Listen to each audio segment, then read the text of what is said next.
오늘은 마태복음 8장 28절에서 34절까지의 말씀을 함께 나누어 보도록 하겠습니다. 마태복음 8장 28절에서 34절까지의 말씀입니다. 제가 봉독해 드리겠습니다. 또 예수께서 건너편 가다라 지방에 가심에 귀신 들린 자 둘이 무덤 사이에서 나와 예수를 만나니 그들은 몹시 사나워 아무도 그 길로 지나갈 수 없을 지경이더라. 이에 그들이 소리질러 이르되 하나님의 아들이여 우리가 당신과 무슨 상관이 있나이까? 때가 이르기 전에 우리를 괴롭게 하려고 여기 오셨나이까 하더니 마침 멀리서 많은 돼지떼가 먹고 있는지라.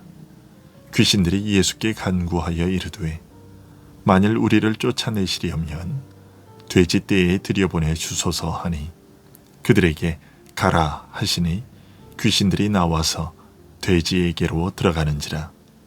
온 떼가 비탈로 내리더라 바다에 들어가서 물에서 몰사하거늘 치던 자들이 달아나 시내에 들어가 이 모든 일구와 귀신 들린 자의 일을 구하니 온 시내가 예수를 만나려고 나가서 보고 그 지방에서 떠나시기를 간구하더라.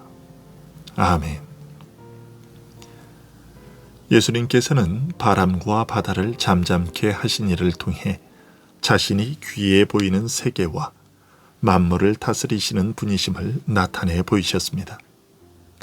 오늘 말씀은 거기에서 한 걸음 더 나아가 그리스도의 권세가 그것보다 훨씬 더 크고 높다는 사실을 전하고 있습니다. 즉, 눈에 보이는 세계뿐만 아니라 눈에 보이지 않는 세계, 영적인 세계, 신령한 세계까지 다스리시는 분이라는 것을 보여주고 있습니다. 사람들은 현실적인 경험 세계에 대해서는 그 존재를 확실하게 인정하지만 영적 초월 세계에 대해서는 대체로 그 존재를 부인합니다. 정신 세계를 물질 세계의 일부로 보거나 그것의 부수적인 것으로 보는 잘못된 생각이 지배적입니다. 사람들이 그렇게밖에는 생각하지 못하는 이유는 인간의 마음이나 정신이나 영혼이 물질 세계와 밀접한 관계를 가지고 서로 영향을 주고받고 있기 때문입니다. 즉, 인간의 몸이 영혼과 하나로 연합하여 통일체를 이루고 있기 때문인 것이죠. 그런데 일반인들은 눈에 보이지 않는 것은 인정하지 않으려는 성향을 가지고 있기 때문에 정신과 관련된 것들까지 모두 물질적인 측면으로만 진단합니다. 하지만 인간의 몸과 영혼은 하나로 연합된 통일체입니다. 그리고 이 둘 중에서 더 본질적이고 중요한 것은 물질적인 부분이 아니라 바로 영혼입니다. 인간의 영혼은 어떤 법칙에 따라서 기계적으로 움직이는 것이 아니라 스스로 판단하고 결정하고 행동하는 자유로운 존재이며 이러한 자유 사용에 대하여 하나님께 책임을 지는 존재입니다. 그리고 사람은 물질 세계나 현실 경험 세계의 영향과 지배만을 받는 것이 아니라 우리의 경험 세계에서 벗어나 있는 영적 존재들, 즉 하나님은 물론이요 하늘의 천사들 그리고 악한 마귀와 귀신들조차 우리의 일에 직접 개입하여 영향을 미치고 있습니다.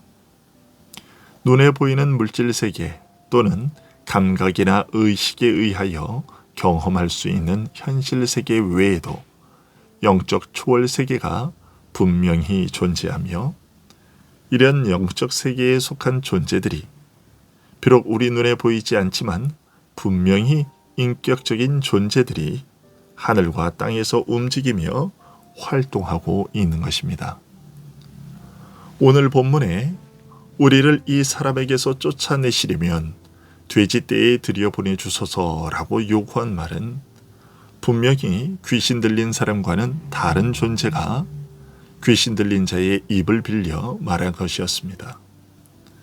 만일 이 말이 귀신 들린 자의 착각과 상상이 만들어낸 허구적인 존재가 한 말이라면 결코 돼지떼가 내달아 바다에 빠져 죽게 하지 못했을 것입니다.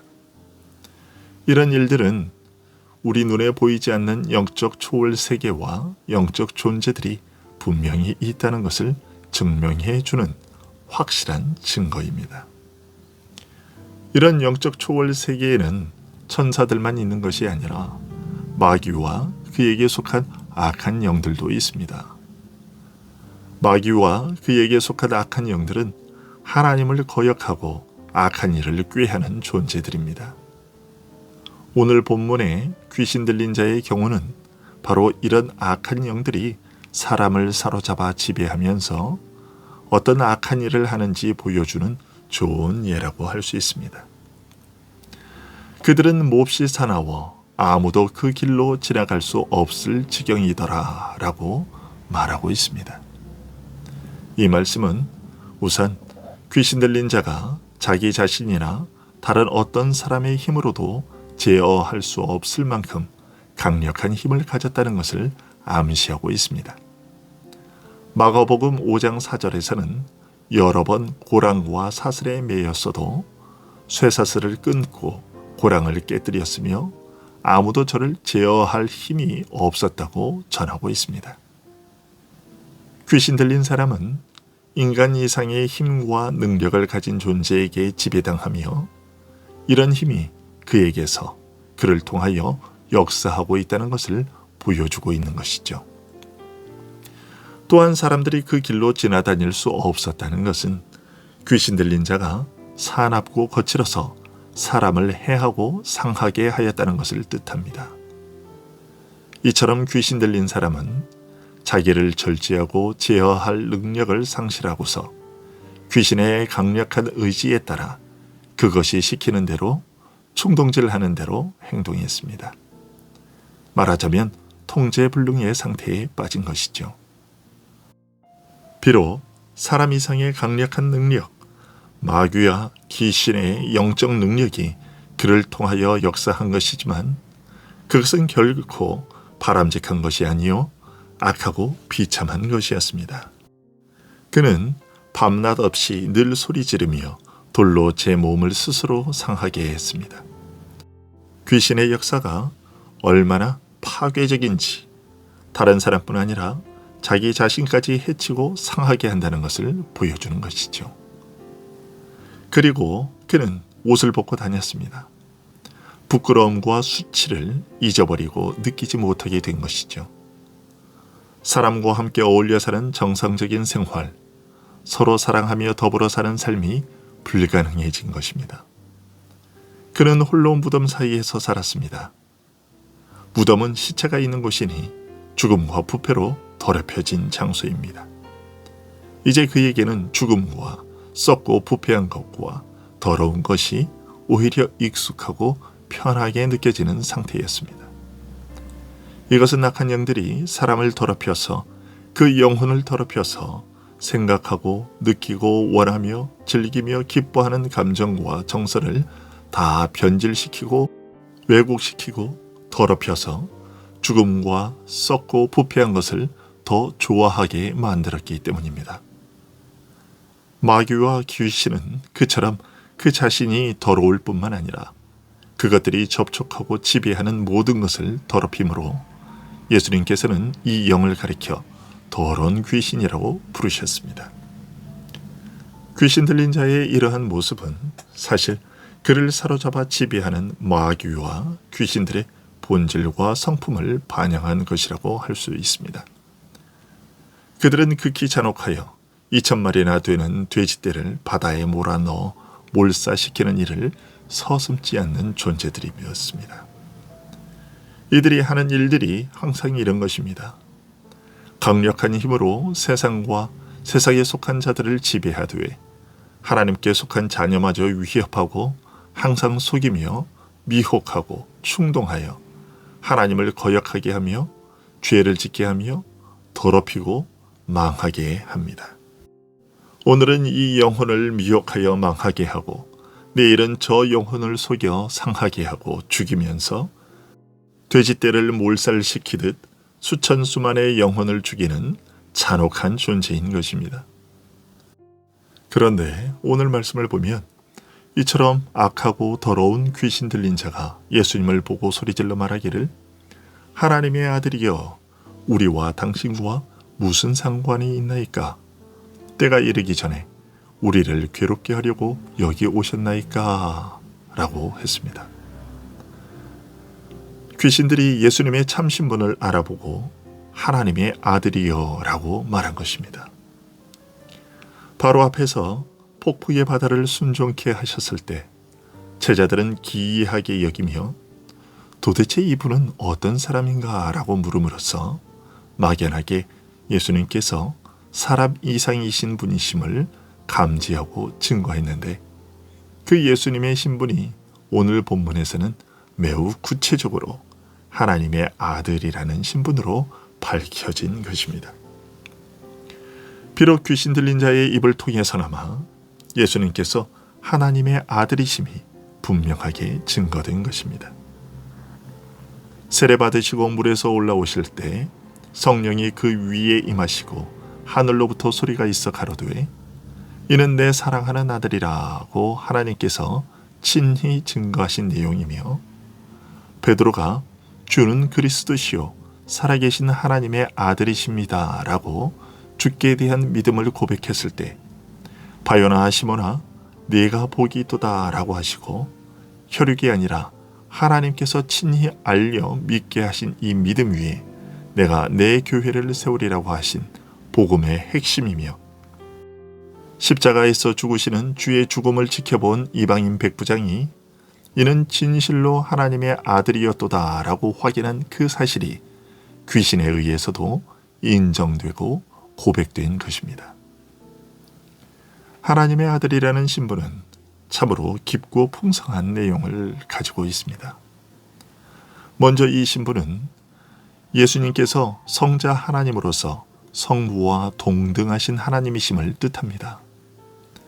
이러한 하나님께서 참 사람이 되시되 동정녀 마리아에게서 나시고 참 사람으로서 자라시며 사셨습니다. 그리하여 예수님은 참 하나님이시면서 동시에 참 사람이셨습니다. 이러한 예수님께서 행하시는 일들 중에서 특별히 바람과 바다를 꾸짖어 잠잠케 하신 이 일, 그 일에서 제자들이 사람 이상이신 분이라고 짐작한 것은 너무나 당연했습니다. 그 일은 예수님께서 보이는 세계와 그 안의 만물을 친히 창조하신 분이시요 다스리시는 하나님이심을 드러내신 행동이었기 때문입니다. 그러나 오늘 말씀에서 예수님께서는 자기에 대하여 더 놀라운 사실을 드러내셨습니다. 육신의 눈으로는 그 존재를 감각할 수조차 없는 영적 존재들이요 사람을 사로잡아 마음대로 지배하되 집을 떠나 광야에서 홀로 지내게 할 뿐 아니라 부끄러움과 수치를 잊게 하고 돌멩이로 자기 몸을 찍어 스스로 상하게 만들며 이성 없는 짐승 떼조차 바다로 내달려 몰사하게 만들 만큼 강력한 존재들인 악한 영들이 예수님 앞에서 두려워 떨었기 때문입니다. 그 사람에게서 나오라는 명령 한마디에 악한 영들은 굴복하여 떠날 수밖에 없었기 때문입니다. 이것은 예수님께서 보이지 않는 영적 세계와 영적 존재들을 다스리시는 분이심을 뜻하는 것입니다. 그는 보이는 세계와 그 안의 만물들을 지으시고 다스리실 뿐 아니라 보이지 않는 영적 세계를 지으시고 다스리시는 창조주 하나님이심을 보이신 것입니다. 이처럼 예수님께서는 보이는 세계와 보이지 않는 영적 세계를 지으시고 다스리시는 창조주와 통치자이심에도 불구하고 마귀와 귀신들은 그분을 기뻐하지 않았습니다. 예수님께서 그들에게로 나아오시는 것을 보고 오히려 당신과 우리가 무슨 상관이 있나이까 라고 강한 적의를 나타내 보였습니다. 예수님을 두려워하여 부르짖기를 때가 되기도 전에 우리를 괴롭게 하시나이까 라고 했습니다. 이것은 이 영들이 하나님과 그의 아들 그리스도를 끊임없이 대적하고 거역하는 세력이라는 사실을 보여준 것이죠. 또한 귀신들은 그리스도께서 그들을 멸하시는 분이심을 알아보았습니다. 앞으로 그리스도께서 마귀의 일을 멸하실 것을 알았습니다. 이 일은 아담의 타락 이후로부터 줄곧 예언되고 약속된 일들이었습니다. 하나님께서는 여인의 후손으로 하여금 뱀의 머리를 곧 마귀의 머리를 부수게 할 것이라고 약속하셨는데, 귀신들이 예수님을 보고 하나님의 아들이여 라고 호칭한 것과 때가 이르기 전에 우리를 괴롭게 하려고 여기 오셨나이까 라고 말한 것은 이러한 하나님의 약속과 뜻과 계획을 잘 알고 있었다는 것을 보여줍니다. 마지막 날에 예수님께서 마귀와 그를 좇는 악한 영들을 다 무적행으로 던져 넣으셔서 다시는 세계를 거짓으로 미혹하여 죄짓게 하는 일을 못하게 하실 것을 잘 알고 있었기 때문에 무적행에 들어가라 하지 말아주시기를 예수님께 구한 것이었습니다. 많은 사람들은 눈에 보이는 세계가 전부인 줄 알고 눈에 보이지 않는 세계에 대해서는 무관심합니다. 그러나 실제로는 사람을 사로잡아 하나님을 거역하게 하며 자신을 파괴하고 망하게 하는 강력한 영적 세력이, 마귀와 악한 영들이 우리 영혼과 실제 생활 속에 끊임없이 개입하여 우리를 미혹하고 유혹하며 충동질합니다. 그런데 사람들이 이런 일은 꿈에도 생각지 못하고 있습니다. 영적인 세계에 대해 눈이 감겨 무지함으로 마귀의 이런 실제적인 위험에 무관심한 채 산다는 것이 얼마나 안타깝고 위험한 일이겠습니까? 그리고 이런 사실에 대해 안다고 해도 우리로서는 대처할 방도가 막연합니다. 그저 이러저러한 형태로 막연하게 간접적으로 간간히 그 정체와 실체를 우리에게 드러내는 마귀의 역사에 우리가 어떻게 대항할 수 있겠습니까? 이런 우리에게 큰 위안이 되는 것은 예수님께서 가시는 곳에서는 마귀와 귀신들이 두려워 벌벌 떨었다는 사실입니다. 예수님께서 찾아와 함께 거하시는 그곳에는 마귀가 역사할 여지가 없다는 사실입니다. 예수님의 말씀 한마디면 마귀와 귀신들은 쫓겨나는 것입니다. 옷을 다 벗어던지고 소리 지르며 돌로 자신의 몸을 찍던 자가 예수님께서 명하여 귀신들을 쫓아내시니 정신이 온전하여 예수님 곁에 앉았다고 말하고 있습니다. 지금까지 마귀가 역사하는 곳이었어도 예수님께서 가시면 마귀는 힘을 잃는 것입니다. 귀신의 지배를 받아 비참하여진 자가 예수님을 만나게 되면, 그 안에서 거하게 되면 이런 변화가 일어나는 것입니다. 마귀와 악한 영들을 굴복시키고 쫓아내는 분으로서 예수님은 자신을 따르는 자들을 구하시고 보호하시기 때문입니다. 그분은 날마다 강력한 영들의 위협 속에서 살아가는 우리를 능히 구원하시고 보호하시는 것입니다. 우리가 믿고 따르는 예수님은 바로 이러한 하나님의 아들이십니다. 바람과 바다를 명하여 잠잠케 하시며 마귀와 귀신들을 명하여 쫓겨나게 하시는 분이십니다. 보이는 세계는 물론이요, 보이지 않는 영적 세계를 지으신 창조주시요 또한 통치자이신 것입니다. 하지만 이런 영적인 일들에 대해 알지 못하고 관심이 없는 자들은 그들을 죄와 마귀와 사망에서 구원하실 복된 예수님께서 찾아오신 것을 오히려 막으면서 제발 떠나달라고 했습니다. 그 동기야 어떻든 때가 되기도 전에 왜 우리를 찾아와 괴롭게 하려 하시나이까 라고 항변한 귀신들의 태도와 근본적으로 다르지 않았습니다. 가장 흉악하게 귀신 들렸던 자는 예수님의 은혜로 그 정신이, 그 영혼이 온전하여졌으나 마귀의 지배에서 벗어나 주를 따르려고 하였으나 정상인이요 정신이 멀쩡하다고 자타가 생각하던 그 지역 사람들은 귀신과 똑같은 태도를 보였습니다. 제발 우리를 가만 내버려 두고 떠나달라고 했습니다. 사람들의 눈에는 그들이 정상인으로 통할는지 모르나 실상 그들은 자신도 모르는 사이에 마귀와 악한 영들의 지배를 받고 있었던 것입니다. 오늘 여러분은 여러분 앞으로 오신 예수님에 대해 어떤 태도를 취하고 계십니까? 기도하겠습니다.